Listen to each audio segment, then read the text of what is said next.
Hello everyone, आप सब कैसे हैं? मैं उम्मीद करता हूं कि बहुत अच्छे होंगे और अपनी पढ़ाई को बहुत अच्छे से कर रहे होंगे। मैं Akash Kumar Bhadana ICT virtual classroom में आपका बहुत बहुत स्वागत करता हूं मेरे प्यारे बच्चों। जैसे आपको पता है मेरे प्यारे बच्चों, बेसिकली हमारी आपका 7th क्लास है और 7th क्लास में हम लोग आपका देख रहे हैं सामाजिक एवं राजनीतिक जीवन की बुक हमारी सेकेंड है और उसी में हम लोग चैप्टर नंबर जो आपका सेकेंड है उसको हम देखेंगे। चैप्टर नंबर 1 हम लोग पढ़ चुके हैं, समानता, और आज हम सेकंड पढ़ेंगे और सेकंड में हम लोग देखेंगे राज्य सरकार की जो कुछ आपकी भूमिका है उसके विषय में पढ़ेंगे। तो मेरे प्यारे बच्चों, हम चलते हैं अपने चैप्टर की तरफ और बढ़ते हैं हम अपने चैप्टर को और हम एक एक करके उन सारी चीज़ों को अच्छे से गौर करके पढ़ेंगे जो आपके स्वास्थ्य संबंधी है चैप्टर में दी गई हैं। देखिए, तरीका बिल्कुल सरल रहेगा।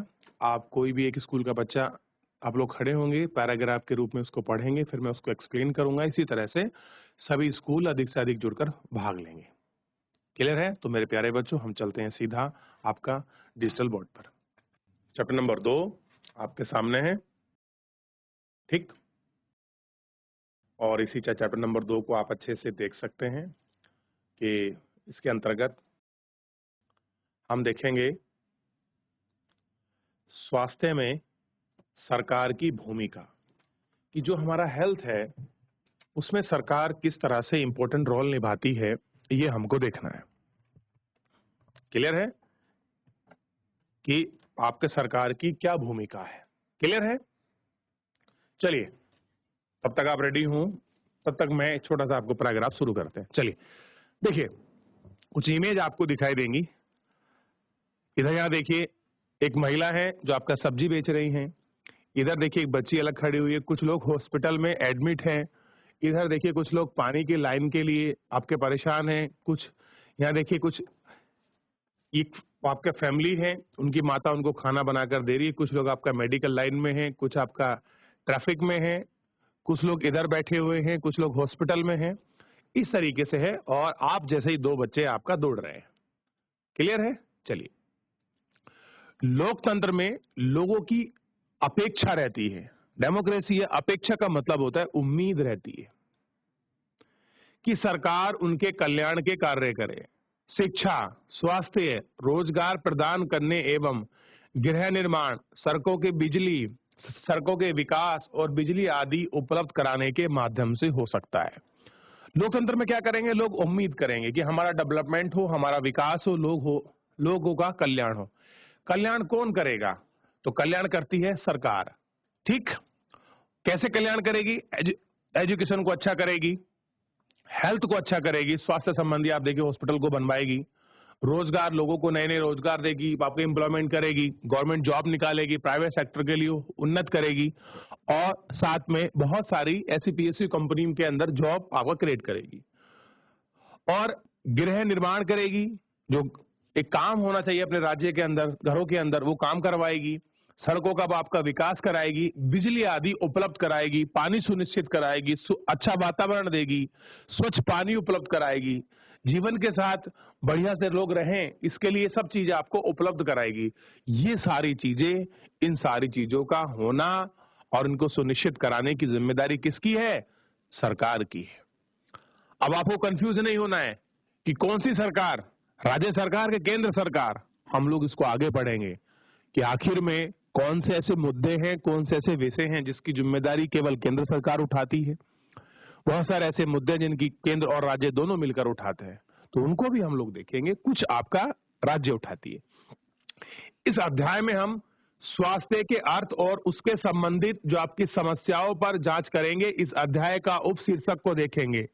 आप विचार में यह विषय सरकार के काम किस प्रकार जुड़ा है, तो इसको हम देखेंगे। इसका उपशीर्षक भी हम लोग मिलेंगे और हम लोग देखेंगे किस प्रकार से ये सारी चीजें एक दूसरे से आपका जुड़ी हैं।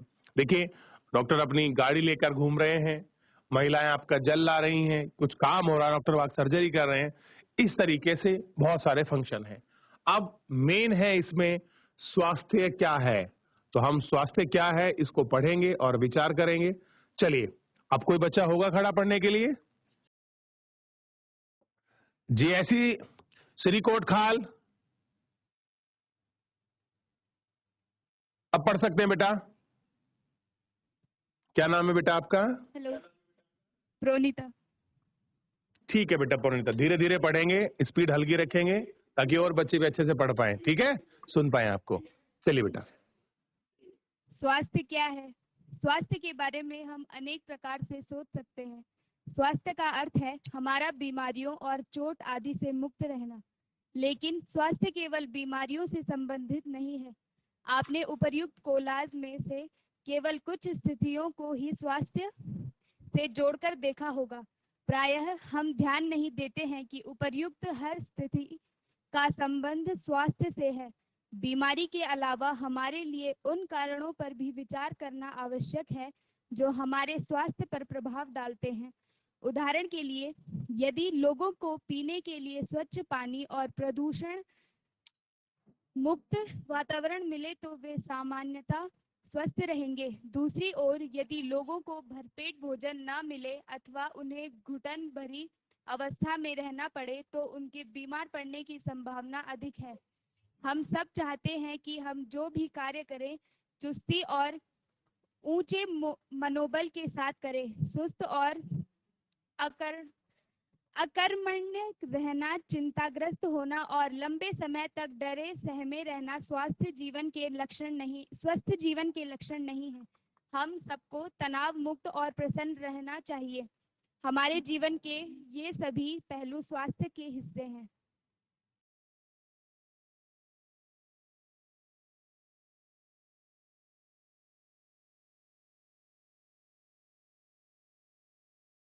देखिए देखिए बेटा, पढ़ें।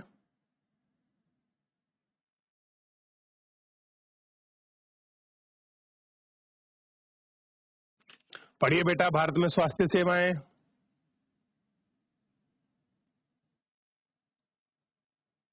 पढ़ें आप आवाज नहीं आ रही मेरे पास आपको?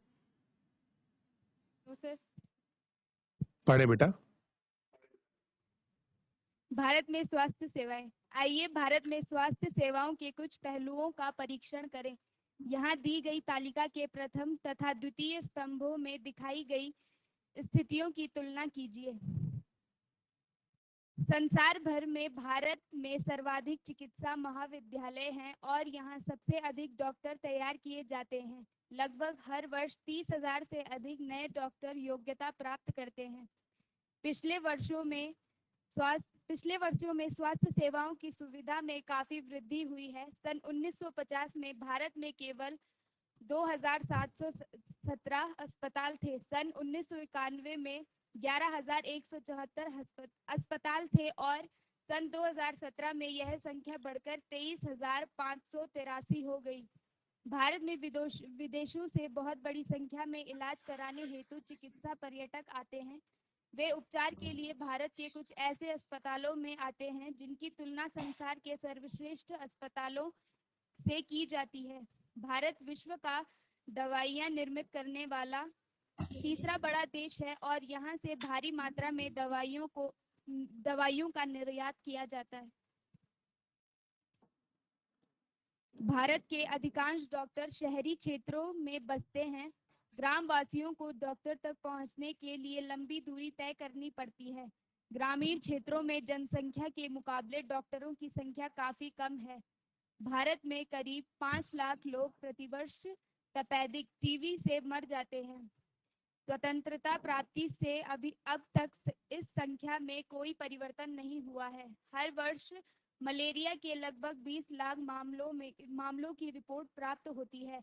यह संख्या कम नहीं हो रही है। हम सबको पीने का स्वच्छ जल उपलब्ध नहीं करा पा रहे हैं। संचारणीय बीमारियां पानी के द्वारा एक से दूसरे को लगती हैं। इन बीमारियों में से 21% जल जनित होती हैं, जैसे हैजा, पेट के कीड़े और हेपेटाइटिस। भारत के समस्त बच्चों में से आधों को खाने के लिए पर्याप्त भोजन नहीं मिलता है और वे अल्प पोषण के शिकार रहते हैं। बैठ जाइए बेटा, शाबाश। चलिए थोड़ा समझने का प्रयास करते हैं। स्वास्थ्य क्या है? स्वास्थ्य के बारे में हम अनेक प्रकार से सोचते हैं कि भाई हेल्थ कॉन्शियस लोग रह रहे हैं आजकल, बहुत सारे मेडिकल आ रखे हैं, बहुत सारी ऐसी फैसिलिटीज हैं और बहुत सारी चीजें हैं जो आपका स्वास्थ्य को बढ़ाने में मदद करती हैं। ठीक, कह रहे स्वास्थ्य का अर्थ क्या है, कि आप कैसे कहेंगे हेल्दी व्यक्ति कौन है, या किसको कहेंगे किसके पास वेल्थ है, हेल्थ है। तो हमारा बीमारी और चोट आदि से मुक्त होना। अगर हम बीमार नहीं हैं, हमें किसी प्रकार की चोट नहीं लगी, तो हम क्या हैं? स्वस्थ हैं। क्लियर है? मान लीजिए अगर हमको नजला है, बुखार है, खांसी है, तपेदिक है, कोई भी हमको टाइफाइड, इस प्रकार अगर कोई बीमारी है, तो हम क्या नहीं हैं? हम स्वस्थ नहीं हैं। देखिए, एक बड़ी आपका व्यवहारिक बात है, अगर कोई व्यक्ति स्वस्थ होगा तो वो क्या होगा? काम करने में एक्टिव होगा, जिस कार्य को करेगा बहुत अच्छे से करेगा। अगर कोई व्यक्ति बीमार होगा तो वो व्यक्ति उस कार्य को उतने अच्छे से नहीं कर पाएगा जितना एक स्वस्थ व्यक्ति कर सकता है। एग्जाम्पल के रूप में आप अपने आप को महसूस कर सकते हैं। मान लीजिए अगर आपकी तबीयत ठीक है तो आप अच्छे से पढ़ेंगे और आपका अपनी पढ़ाई को बहुत अच्छे से आपको मजा भी आएगा करने में, कि चलो हम पढ़ रहे हैं, समझ आ रहा है। वहीं अगर आप बीमार हैं, आपके चोट लगी हुई है, तो आप उस चीज को बहुत अच्छे से नहीं कर पाएंगे। ये तो आपने व्यक्तिगत रूप से महसूस किया होगा ना। तो यही कह रहे हैं कि हमारा बीमारी और चोट से मुक्त रहना ही हम कह सकते हैं कि अगर हम बीमारी और चोट से मुक्त हैं तो हम क्या हैं? तो हम बच्चों आपका स्वस्थ हैं, ये ध्यान रखिए। लेकिन स्वास्थ्य केवल बीमारी से संबंधित नहीं है। केवल आप अगर हेल्थ को आप बीमारियों से ही जोड़ के देख लें कि अगर हम बीमार थे और हम स्वस्थ हो गए तो ही सब कुछ है, तो ऐसा बिल्कुल नहीं है। उसमें और चीजें भी हैं जो इसके अंतर्गत आपका इंक्लूड करी गई हैं, उनको हम देखेंगे। अपने उपर्युक्त कोगाज में कुछ ऐसी स्थितियों को ही स्वास्थ्य से जोड़कर देखा होगा। प्राय हम ध्यान नहीं देते हैं। उपयुक्त में हर एक स्थिति का संबंध स्वास्थ्य से है। कोई भी ऐसी कंडीशन हो, अगर हम उसको लिंक करें या लिंक करें तो हमको पूरा समझ आएगा कि यार इसका संबंध तो हमारे हेल्थ से है। ठीक, बीमारी के अलावा उन कारणों पर भी हमको विचार करना चाहिए। हम ठीक है, हम बीमार पड़ रहे हैं तो हमें बीमार करने के उन फैक्टर को पहचानना चाहिए कि किन कारणों से हम लोग बीमार होते हैं, जो हमारे स्वास्थ्य पर प्रभाव डालते हैं।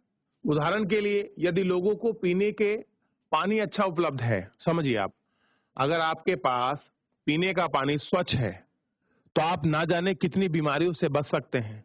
और अगर आपके पास पीने का पानी स्वच्छ नहीं है तो आपको जल जनित का मतलब होता है जो आपका पॉल्यूटेड पानी पीने से जो आपको बीमारी होती है। हैजा हो सकता है, टाइफाइड हो सकता है। क्लियर है? और बहुत सारे ऐसे रोग हैं, इवन आपका जॉइंटिस तक, जो आपका पीलिया है, वो किससे हो जाता है? दूषित पानी पीने से हो जाता है। सोचिए कि कितनी सारी ऐसी बीमारी हैं जो हम लोग गंदा पानी यूज करते हैं, उनसे हम बीमार हो जाते हैं। अब गंदे पानी का ये मतलब नहीं है कि हम आपका कहीं भी आपके नाले का पानी पिए। गंदे पानी का मतलब ये होता है कि उसके अंदर जो हमको पोषक तत्व चाहिए, जिस तरीके का फ्रेश स्वच्छ वाटर हमको चाहिए, वो हमको उपलब्ध हुआ कि नहीं हुआ है, इसका मतलब ये है।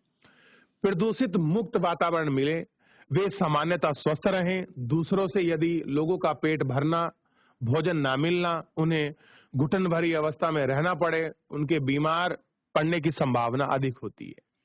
आप देखेंगे अगर आप जहां रहते हैं वहां अगर बहुत सारा पोल्यूशन है और आपका एनवायरनमेंट अच्छा नहीं है तो चीजें होंगी ही होंगी, आप बीमार होंगे, बहुत सारे आपको श्वसन संबंधी बीमारी हो जाएंगी। जैसे आप लोग दिल्ली जाइए, दिल्ली में कितना स्मॉग फैला रहता है, कितना आपका पोल्यूशन होता है। वहां देखिए लोगों को सांस संबंधी बीमारी हो गई है, श्वसन क्रिया उनको प्रॉब्लम कर रही है, फेफड़े उनके आपके इन्फेक्टेड है, लंग्स उनका प्रॉब्लम कर रहा है।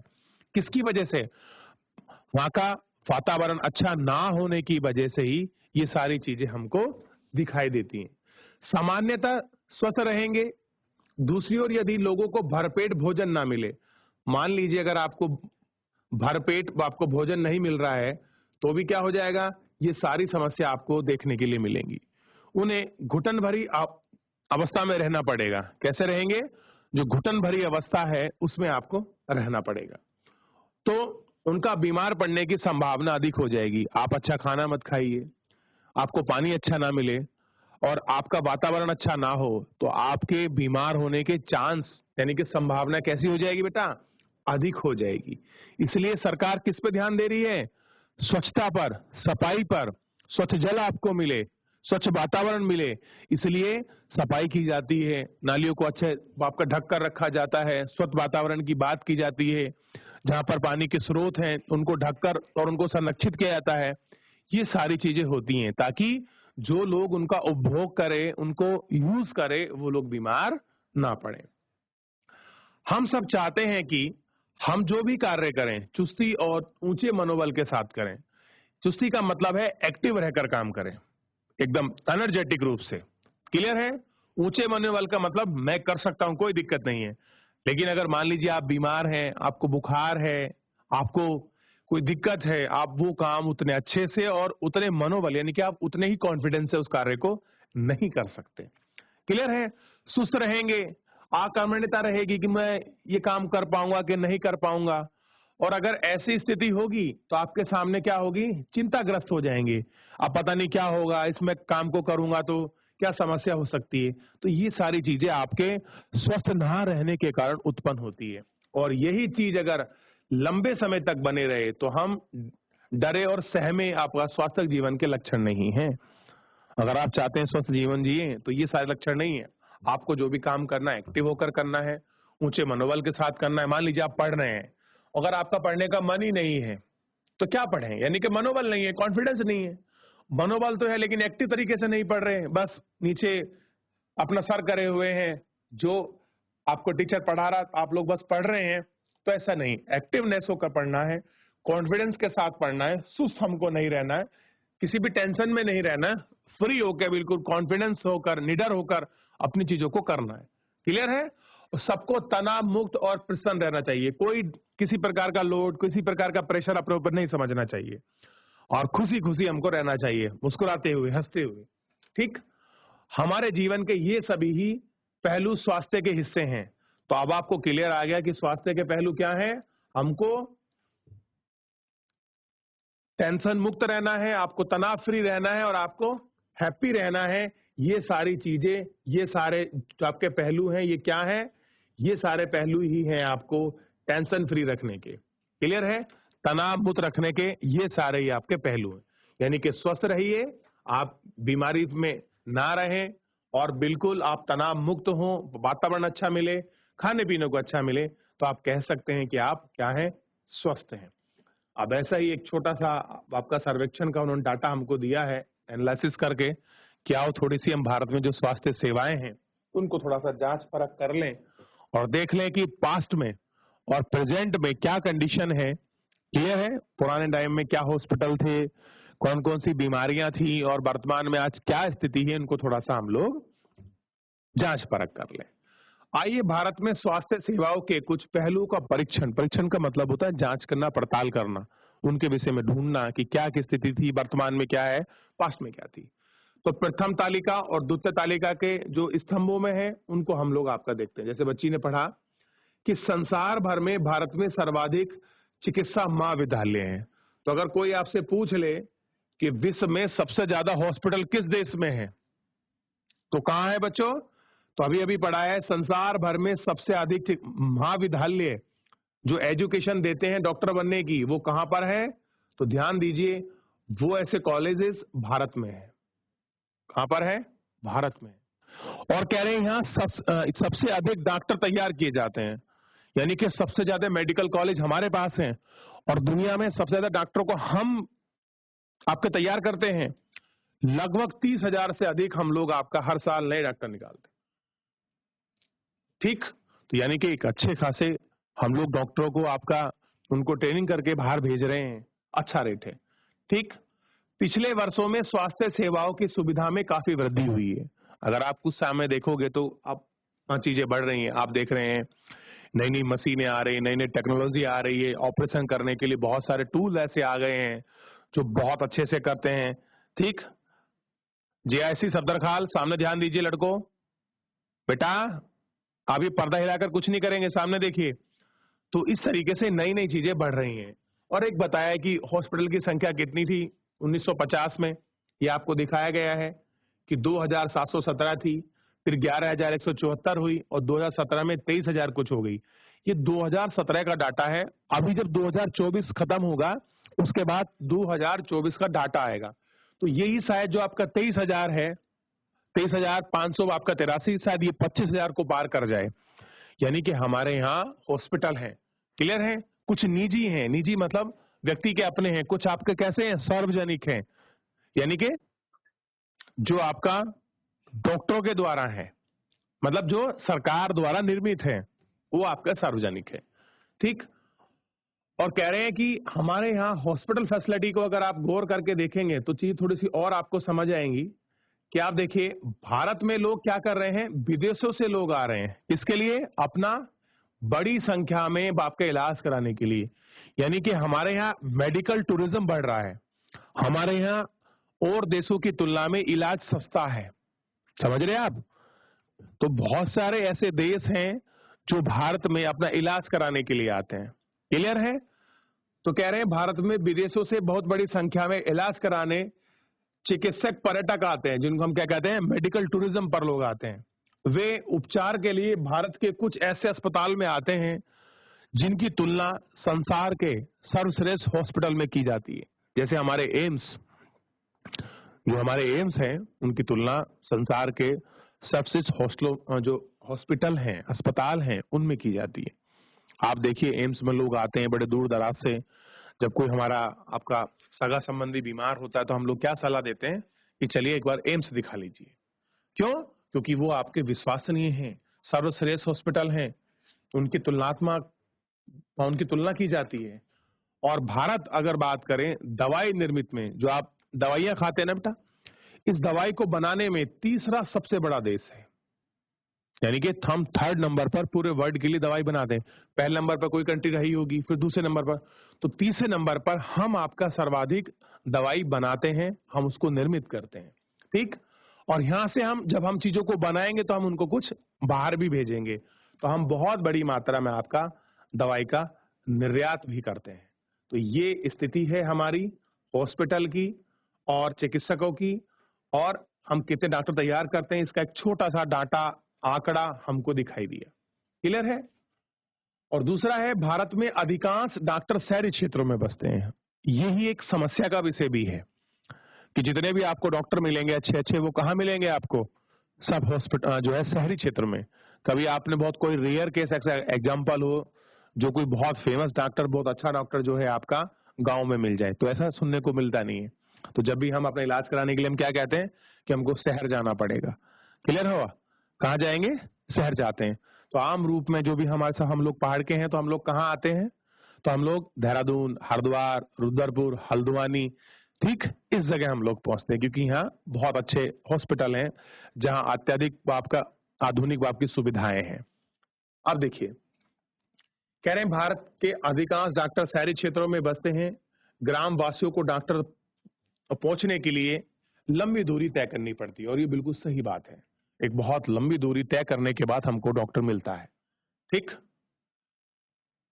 ग्रामीण क्षेत्रों में जनसंख्या के मुकाबले डॉक्टरों की संख्या काफी कम है। कह रहे जितने हमारे पास ग्रामीण जनसंख्या है, टोटल पॉपुलेशन गांव की है, जितना डॉक्टर हमारे पास होना चाहिए उतने डॉक्टर हमारे पास आज भी नहीं है। सोचिए, यानी कि हम सबसे बड़े पूरे विश्व में मेडिकल कॉलेज रखते हैं, तीसरे नंबर का हम लोग आपका दवाई बनाते हैं, हर साल हम 30,000 डॉक्टरों को स्किल करके भेजते हैं, लेकिन हमारे पास ग्रामीण क्षेत्र के लिए आज भी डॉक्टरों की कमी है। क्या है, डॉक्टरों की आपका काफी कमी है। भारत में करीब 5 लाख लोग प्रति वर्ष टीबी को बोलते हैं आपका तपेदिक, टीबी से मर जाते हैं। सोच के देखिए एक कितनी बड़ी आज भी जनसंख्या अब आपका टीबी से ग्रसित है और टीबी से आपका मर जाती है। कितने लोग, 5 लाख लोग। ये संख्या काफी बड़ी है, ठीक है। आपने देखा होगा कुछ लोगों को खांसते हुए, और वो लोग मुंह पे मास्क पहन के रखते हैं क्योंकि वो इन्फेक्टेड होते हैं, संक्रमित होते हैं, किससे, टीबी से, ठीक। और जो आपका टीबी है वो आपका वायरस से होती है, ट्यूबरकुलोसिस से, क्लियर है। तो आप देखिए 5 लाख लोग आपका मर जाते हैं। स्वतंत्रता प्राप्ति से अब तक इस संख्या में कोई परिवर्तन नहीं हुआ है। यानी कि जब हम आजाद हुए थे तब भी लगभग यही नंबर रहा होगा, और आज भी लगभग यही नंबर है। तो प्रतिवर्ष लोग किससे मर रहे हैं, आपके टीबी से। अगर इन्फेक्टेड हमारी एयर है और वहां लोगों को टीबी हो रही है तो पर्यावरण जिस लेवल का होना चाहिए वो कहीं ना कहीं समस्या का विषय है। हर साल मलेरिया से लगभग 20 लाख लोगों की रिपोर्ट प्राप्त होती है। सोच के देखिए, ये महीना जो चल रहा है ना, ये महीना आपका मलेरिया वाला है, डेंगू वाला है, टाइफाइड वाला है। आप देखेंगे इस समय हॉस्पिटल आपके फुल रहते हैं, क्योंकि ये मौसम थोड़ा आपका बदलता है मिजाज, क्योंकि हम लोग गर्मियों से आपके सर्दियों में प्रवेश कर रहे होते हैं। दिन थोड़ा सा गर्म और रातें आपकी ठंडी महसूस होने लगती हैं, तो ऐसे समय में थोड़ी सी लापरवाही हमको बीमार करती है। तो कह रहे 20 लाख लोग तो अकेले आपके मलेरिया के एग्जाम्पल मिलते हैं। सोचिए, 20 लाख लोग, और शायद और डाटा भी बढ़ सकता है। ठीक, ये चीजें हमको है। चलिए, और कह रहे हैं यह संख्या कम नहीं हो रही है। कह रहे आज भी हमारे पास मलेरिया के काफी केसेस हैं। हमारे पास दवा अच्छी है, डॉक्टर अच्छे हैं, सब कुछ अच्छा है, लेकिन रिपोर्ट में जो आपका नंबर गिरना चाहिए था वो नहीं गिर पा रहा है। हम सबको पीने का स्वच्छ पानी उपलब्ध नहीं करा पा रहे हैं। ये समस्या तो आप बहुत अच्छे से महसूस कर सकते हैं। स्वच्छ पीने का पानी हम लोगों को आज भी हर जगह 100% नहीं है। बहुत सारे गांव ऐसे हैं, चलिए हमारे यहाँ तो बहुत सारी नदियां हैं, सरिताएं हैं, झरने हैं, स्रोत है पानी का, एटलीस्ट मिल जाते हैं, लेकिन कुछ जगह आप देखिए गांव ऊपर है, पानी लेने नीचे जाना पड़ता है। क्लियर है? लेकिन उसमें भी ये है कि वो कितना स्वच्छ पानी है ये भी बना हुआ है। हम पानी पीते हैं तो हमसे पानी पीने से हमको बहुत सारे आपके बीमारियां होते हैं, जिनको हम जल जनित कहते हैं। जिन्हें क्या है, संचरणीय बीमारी पानी के द्वारा एक से दूसरे को लगती हैं। और टोटल जितनी बीमारियां हैं उन बीमारी में 21% पानी से लगती हैं। अगर आपने पानी खराब पी लिया है तो आपका पेट खराब हो जाएगा, आपको हैजा हो जाएगा, पेट में कीड़े पड़ जाएंगे, ठीक है, हेपेटाइटिस हो जाएगा, आपको वोमिट लग सकती हैं, उल्टियां लग सकती हैं, ठीक है। ये सारी चीजें किससे होती हैं? यानी कि टोटल और हमारी जितनी बीमारी है उनका 21% अकेला किससे होता है? तो खराब पानी पीने से। इसलिए क्या कहा जाता है कि आप स्वच्छ पानी पीजिए, अच्छा पानी पीजिए। तो आप भी कोशिश करिए कि जब भी आप पानी पिए थोड़ा ध्यान रखें कि पानी स्वच्छ हो, साफ सुथरा हो। ठीक। भारत के समस्त बच्चों में से आधों को खाने के लिए पर्याप्त भोजन नहीं मिलता। पर्याप्त भोजन का मतलब ये नहीं है कि उनको खाने को कुछ नहीं मिल रहा। यहाँ बात की जा रही है प्रॉपर एक आपका न्यूट्रिशन से, कि जिस उम्र में आप हो एक उनको कितना एक बैलेंस में प्रोटीन, कार्बोहाइड्रेट, फैट, वसा, ये सारी चीजें मिलनी चाहिए। और ज्यादातर बच्चे कैसे हैं? अल्प पोषित हैं, अल्प पोषण के शिकार हैं। यानी कि जिस तरह का उनका पोषण, जिस तरह से उनको आपका न्यूट्रिशन मिलना चाहिए वो आपका नहीं मिलता है। आजकल के बच्चे क्या खा रहे हैं? चिप्स, कुरकुरे। ये नहीं खाने चाहिए। ये हमारी चीजों को, हमारी बैलेंस को, हमारे शरीर के इम्यूनिटी को आप कमजोर करते हैं। तो ये क्या है? ये कोई अच्छी डाइट नहीं है। तो हम लोगों को अच्छी चीजों को ऐड ऑन करना चाहिए। क्लियर है? तो और संबंधित चीजों को हम पढ़ेंगे, एक बार आप अच्छे से देख लीजिए। किसी को कुछ पूछना है आप पूछ सकते हैं, क्योंकि समय भी समाप्त हो रहा है, अगली कक्षाएं हैं। तो अगर किसी का कोई डाउट बनता है बच्चे का, बेटा आप मुझसे पूछ सकते हैं। तो ये कुछ आपका जल जनित आपकी बीमारियां थी, उनके विषय में हमने पढ़ा और देखा। और आप कभी राजस्थान घूमने का मौका मिले तो आप देखिए कि वहाँ पानी से संबंधित कितनी बीमारियां हैं, कि लोग कैसे पानी लेने के लिए जाते हैं। आज भी गांव दूर दूर हैं, रेगिस्तान में झील से पानी इकट्ठा किया जाता है। और अगर पानी को और अच्छा महसूस करना है तो आप दिल्ली जाइए, या कोई आपके घर में कोई जान पहचान में कोई व्यक्ति अगर आपका दिल्ली पड़ता हो, दिल्ली रहते हो, तो पानी के संबंधित आप उनसे समझिए कि क्या पानी की समस्या है। क्लियर है? तो आपको चीजें समझ आएंगी। और पानी को लेकर बहुत सारे क्राइसिस आपके चेन्नई में हुआ है, मुंबई में भी होता रहता है, दिल्ली में भी हुआ है। तो ये मुद्दे अभी आपको अखबार में बहुत आपको चर्चित मिल सकते हैं। क्लियर है? और ये बेसिकली मई जून के महीने में ज्यादा आपको देखने के लिए पड़ता है, क्योंकि खपत क्या है वो आपकी बढ़ जाती है पानी की। तो फिलहाल मेरे प्यारे बच्चों, आपके लिए आज इतना ही। मिलते हैं नेक्स्ट लेक्चर में। और आप सब बच्चों का मुझसे जुड़ने के लिए बहुत बहुत धन्यवाद मेरे प्यारे बच्चों।